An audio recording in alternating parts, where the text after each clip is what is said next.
So for some people's projects, it will be useful to install a Python interactive development environment, IDE for short. And probably the easiest one to get started with is Spyder. So I'll show you how you install that. Just go to Google and type Spyder. And installing Python will enable you to run a lot of simulations in batches, and so you can do that very quickly rather than doing it individually each time. And it will also enable you to analyze a lot of data very quickly. I'm just going to click on the Spyder website here. We go to download Spyder with Anaconda, and click download here. Now there's two versions, there's a Python 2 version and the Python 3 version, so I'm just going to go with the latest, the highest number, Python 3.7, and download that here. So that'll take a minute or so to just download.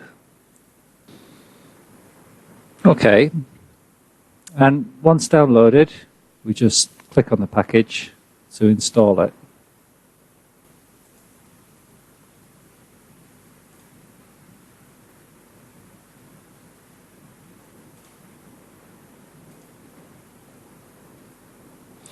And run that package.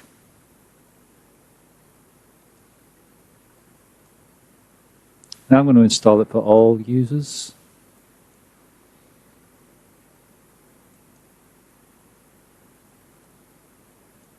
And just select the defaults.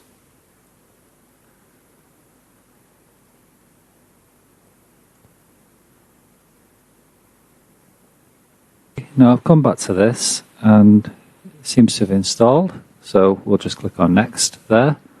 And what's this? Oh, this is just some information. So again, click next. Now I don't need a tutorial, so I'm not going to bother with that, and I'm not going to bother with learning more about Anaconda either. So we'll just click finish. So now let's open up Spyder, check that it's worked. Spyder Anaconda 3, there we are.